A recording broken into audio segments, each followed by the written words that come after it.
अस्सलाम वालेकुम वरहमतुल्लाह। आज का जो लेक्चर है ये है यूरिन एग्जामिनेशन। यूरिन जो है ये हमारी बॉडी का वेस्ट प्रोडक्ट है जो किडनी से बनता है और ये ब्लड से फिल्टर होती हैं, इसकी सारी वेस्ट की जो चीज़ें होती हैं। और ये हमारी बॉडी के बहुत सारे बॉडी के फंक्शंस और मेटाबॉलिज्म को शो करता है। इससे हम हमारे किडनी के फंक्शंस का भी अंदाज़ा लगा सकते हैं और बहुत सी ऐसी चीज़ें जो मतलब लीवर से रिलेटेड हैं और ऐसे मेटाबॉलिज्म हैं जिसका हम यूरिन के एग्जामिनेशन से अंदाज़ा लगा सकते हैं। तो आज के लेक्चर में हम सिर्फ ये देखेंगे कि यूरिन के कौन कौन से एस्पेक्ट्स जो हैं वो स्टडी किए जाते हैं और उसके पैरामीटर्स कौन कौन से हैं, और इंशाल्लाह नेक्स्ट लेक्चर जो होंगे उनके इंडिविजुअल जो एग्जामिनेशन हैं उनके हम डिटेल पढ़ेंगे। आज के लेक्चर में हम देखेंगे properties of urine, composition of urine, urine examination में physical examination, microscopic examination, chemical examination. इसमें सिर्फ हमने ये देखना है कि इसमें फिजिकल एग्जामिनेशन में हम क्या कुछ देखते होते हैं, माइक्रोस्कोपिक एग्जामिनेशन में हम क्या कुछ देखते होते हैं और केमिकल एग्जामिनेशन में क्या देखते हैं। और इन सारी चीज़ों से पहले हमें यूरिन की प्रॉपर्टीज़ पता होनी चाहिए कि नॉर्मल एक चीज़ क्या है और अगर उसकी बनावट में, कंपोजिशन में कोई चेंज आती है तो वो कौन सी बीमारी को शो करेगा। अगर हम यूरिन की प्रॉपर्टीज देखें तो इनमें से सबसे इंपॉर्टेंट प्रॉपर्टी है वॉल्यूम। एक नॉर्मल अडल्ट को एक दिन में 1 लीटर से 1.5 लीटर तक यूरिन आता है।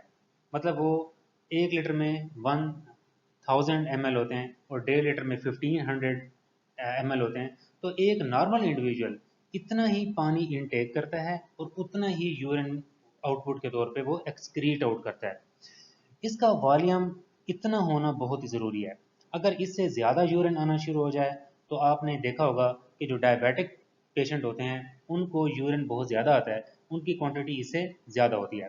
इसी तरह अगर कम यूरिन के वॉल्यूम कम हो तो ये भी बहुत से प्रॉब्लम को शो करता है। उनमें से एक रीनल फेलियर है कि उसके गुर्दे फेल हो गए हैं, किडनीज फेल हो गए हैं, वो प्रॉपर यूरिन नहीं बना रहे, तो इस वजह से इसका यूरिन कम है। इसकी हम डिटेल मैंने आपको जैसे बताया कि हम बाद में डिस्कस करेंगे। अभी हम इसको सरसरी तौर पे हमें ये देखना है कि इसके मेन मेन चीज़ें कौन सी हैं जो ओवरऑल यूरिन में हमने कवर करनी है। इसका रिएक्शन है पीएच। जो नॉर्मल यूरिन होता है ये एसिडिक होता है, इसकी पीएच जो है 4.5 टू 6 के दरमियान होती है, मतलब 7 से नीचे है तो इसलिए ये एसिडिक होता है। कई बीमारियों में ये ज़्यादा एसिडिक भी हो सकता है, अल्कलाइन भी हो सकता है। ठीक है, जब अल्कलाइन यूरिन होता है तो उसके अलग से प्रॉब्लम आते हैं और इसी तरह जब एसिडिक ज़्यादा हो जाए यूरिन तो उसके अलग से प्रॉब्लम होते हैं। इसके बाद आते हैं स्पेसिफिक ग्रेविटी। स्पेसिफिक ग्रेविटी पहली बात है किसे कहते हैं? It is the density of anything divided by density of water. आप इसको आम अल्फाज में अगर मैं कहूँ तो ये यूरिन का भारी पाना है, मतलब उसके अंदर कितने सोल्यूट और कितने केमिकल डिजॉल्व हैं। जो यूरिन जितना ज़्यादा गाढ़ा होगा उसकी स्पेसिफिक ग्रेविटी उतनी ज़्यादा होगी। तो ये बेसिकली हमारी किडनी की रीअब्जॉर्प्शन और एक्सक्रीशन की पावर को शो करता है। अगर हमारे किडनी चीज़ों को रीअब्जॉर्ब प्रॉपरली नहीं कर रहे तो वो चीज़ें ग्लूकोज, अमाइनो एसिड, मुख्तलिफ चीज़ें हमारे यूरिन में आना शुरू हो जाएंगी। तो यूरिन की स्पेसिफिक ग्रेविटी ज़्यादा हो जाएगी। अगर वो ज़्यादा रीअब्जॉर्ब कर रहा है तो यूरिन की जो स्पेसिफिक ग्रेविटी है कम होगी। हाँ, इसका एक और जो मेन फैक्टर है वो वाटर इनटेक है। अगर कोई बंदा पानी ज़्यादा पीता है तो स्पेसिफिक ग्रेविटी कम होगी, पानी कम पीता है तो स्पेसिफिक ग्रेविटी ज़्यादा होगी। इस तरह ऑस्मोलैरिटी जो है ये नंबर ऑफ ऑस्मोल्स होते हैं, ये सॉल्युबल पार्टिकल्स होते हैं, आयंस होते हैं कि यूरिन के अंदर कितने हैं। ये तकरीबन 1200 मिली ऑस्मोल पर लीटर होते हैं। ये भी हमारे साल्ट्स जितने हैं, सोडियम, पोटाशियम, कैल्शियम, मतलब ये जो आयंस जो हैं स्पेशली, इनकी मौजूदगी से ये ऑस्मोलैरिटी बनती है। अगर ये यूरिन में ज़्यादा आ रहे होंगे तो ऑस्मोलैरिटी उससे ज़्यादा होगी। हमने अपने दूसरे लेक्चर्स में पढ़ा हुआ है कैल्शियम रेगुलेशन में, सोडियम रेगुलेशन में, हाइपरनेट्रीमिया में, हाइपोनेट्रीमिया में ऑस्मोलैरिटी चेंज हो जाती है। इसके बाद यूरिन का कलर। यूरिन का कलर बड़ा इंपॉर्टेंट है। नॉर्मली ये स्ट्रॉ कलर का होता है, तिनके कलर का होता है, लेकिन बहुत सी बीमारियों में इसका रंग चेंज हो जाता है, तो इसको भी हम अलग से डिस्कस करेंगे। कलर में जो मोटी मोटी चीज़ें मैं बता दूं, अगर रेडिश आ रहा है कलर तो वो ब्लड को शो करता है। ब्राउन आ रहा है तो वो हीमाचोरिया, मतलब ब्लड भी टूट के आ रहा है।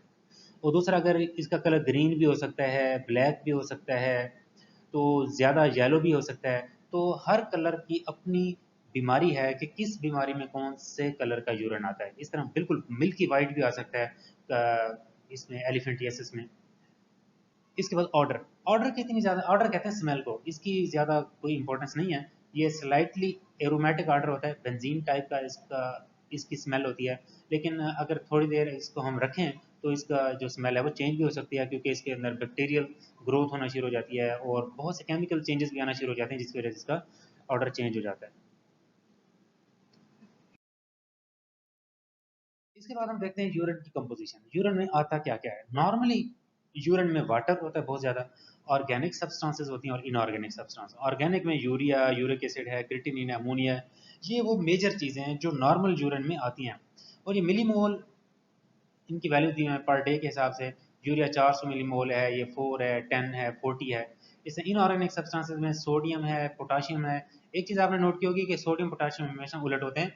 अगर सोडियम ज़्यादा एक्सक्रीट आउट होता है तो पोटाशियम रीअब्जॉर्ब होता है, अगर सोडियम रीअब्जॉर्ब होता है तो पोटाशियम एक्सक्रीट आउट होता है। कैल्शियम 5 है, क्लोराइड 200 है, फॉस्फेट 25 है। तो ये इसकी नॉर्मल कंपोजिशन है। हमें कभी कभी यूरिन एनालिसिस के लिए इनको मैयर करना भी पड़ जाता है। जैसा आपने पढ़ा होगा, यूरिया क्लियरेंस हमें टेस्ट करना पड़ जाता है, क्रिएटिनिन क्लियरेंस टेस्ट करनी पड़ जाती है। इस तरह बहुत सी बीमारियां ऐसी हैं जिसमें हम सोडियम, पोटाशियम या कैल्शियम वगैरह को भी यूरिन के अंदर मैयर करते हैं।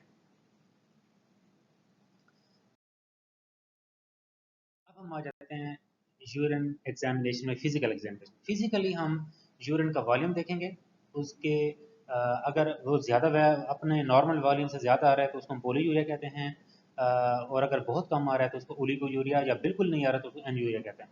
कलर, जैसा कि मैंने आपको बताया, कलर बहुत इंपॉर्टेंट है। इसकी हम अलग से पूरी लिस्ट पढ़ेंगे, कौन से कलर कौन सी बीमारी को शो करते हैं। अपीयरेंस मतलब टर्बिड है या नहीं है, क्लाउडी है, मतलब उसको आप देखेंगे तो वो कैसा है। स्पेसिफिक ग्रेविटी मैंने आपको बता दिया, ऑस्मोलैरिटी आपको बता दिया है, पीएच जो उसका रिएक्शन है, मतलब अल्कलाइन है या एसिडिक है या न्यूट्रल है। तो हर एक यूरिन के पीएच की अपनी सिग्निफिकेंट वैल्यू है। वो हम इंशाल्लाह इनके सब टॉपिक्स ये इसको हम अलग अलग से डिस्कस करेंगे। इस अगर हम माइक्रोस्कोपी की बात करें, यूरिन को अगर हम माइक्रोस्कोप में देखें तो इसमें हमें red blood cell in case of disease किसी प्रॉब्लम की वजह से नजर आ सकते हैं। ये नॉर्मल यूरिन के अंदर नहीं होते। इसमें वाइट ब्लड सेल्स हैं, पस की फॉर्म में हमें नजर आते हैं, एपिथेलियल सेल्स हैं, ये नॉर्मल नजर आते हैं। कुछ कास्ट्स हैं, ये भी हमें बीमारियों की सूरत में नजर आती हैं। क्रिस्टल्स हैं, कुछ नॉर्मल होते हैं, ज़्यादातर अब नॉर्मल फॉर्म में नजर आते हैं। बैक्टीरिया हमें उस वक्त नॉर्मल नजर आ सकते हैं जब अर्ली, मतलब फ्रेश यूरिन हो और वो मिड स्ट्रीम यूरिन ना हो। मतलब जैसे यूरिन पास हैं अगर यूरिन ले लेते हैं तो उसमें हमें बैक्टीरिया नज़र आ सकते हैं। लेकिन इसके लिए माइक्रोबायोलॉजी के लिए जब हम सैंपल लेते हैं तो हम मिड स्ट्रीम यूरिन लेते हैं, मतलब पहले थोड़ा सा यूरिन कर लें, फिर उसके बाद रोके बगैर मिड जो उसका पार्ट है वो लेना होता है, तो उसमें बैक्टीरिया नहीं होते। तो माइक्रोस्कोप में हमें ये पॉसिबल चीज़ें नज़र आती हैं, तो इनको अलग हम इस पे लेक्चर बनाएंगे कि माइक्रोस्कोपिक एग्जामिनेशन क्या है। इस तरह जो इसका जो केमिकल एग्जामिनेशन है, केमिकली हम इसमें ग्लूकोज चेक करते हैं, प्रोटीन करते हैं, कीटोन बॉडीज करते हैं, ब्यूरोबिन करते हैं, यूरोबिलिनोजिन करते हैं, बाइल साल्ट्स करते हैं, ब्लड करते हैं, हीमोग्लोबिन करते हैं, नाइट्राइट करते हैं। ग्लूकोज जो शुगर के पेशेंट होते हैं उनके यूरिन में ग्लूकोज आता है। जो किडनी के पेशेंट्स हैं, नेफ्राइटिस वगैरह हो गया, उसमें प्रोटीन आती है। कीटोन बॉडीज डायबिटिक पेशेंट में आ जाती हैं, अगर अगर उनका मेटाबॉलिज्म बहुत डिस्टर्ब हो जाए तो। बिलोरुबिन जो है ये जंडस में आ जाती हैं, यूरोबिलिनोजिन भी। बाइल साल्ट्स भी हिपैटिक पोस्ट हिपैटिक जंडस में आ जाता है। ब्लड जो है किसी इन्फेक्शन में आ सकता है। हीमोग्लोबिन, ये कोई इन्फेक्शन भी ऐसा हो सकता है, पैरासिटिक इन्फेक्शन भी हो सकता है जिसमें हीमोग्लोबिन आ सकती है, और हीमोग्लोबिन यूरिया जिसको हम कहते हैं। इस तरह नाइट्राइट जो है ये बैक्टीरियल इन्फेक्शन में इसमें यूरिन में आ सकता है। अब इसको मैं थोड़ा सा ब्रीफ करता हूँ आप लोगों के लिए। ये जो आपने पूरा लेक्चर सुना है ना, इस पे आप अगर आपको मैं बताऊं तो ग्लूकोज पे अलग लेक्चर बन सकता है, प्रोटीन पे इंशाल्लाह हम अलग अलग बनाएंगे। ये एक ओवरऑल व्यू है कि यूरिन एग्जामिनेशन में हम क्या करते हैं। उससे पहले आपको यूरिन की नॉर्मल प्रॉपर्टीज पता हो, कंपोजिशन पता हो, और उसकी ये चीज़ें पता हो कि उसकी हम कौन कौन से एग्जामिनेशन करते हैं। फिजिकल एग्जामिनेशन करते हैं, माइक्रोस्कोप एग्जामिनेशन करते हैं, केमिकल एग्जामिनेशन, ये इसके बारे में अहम चीज़ें हैं। इंशाल्लाह कमिंग लेक्चर्स में हम हर चीज़ पे अलग लेक्चर बनाएंगे। फिजिकल एग्जामिनेशन पे, उसमें कलर पे अलग बनाएंगे, पीएच वगैरह पे अलग बना लेंगे। इस तरह फिजिकल और बाकी चीज़ों पे अलग अलग इंशाल्लाह। यहाँ तक अगर कोई बात ना समझ आए तो आप पूछ सकते हैं। Thank you so much. अल्लाह हाफ़िज़।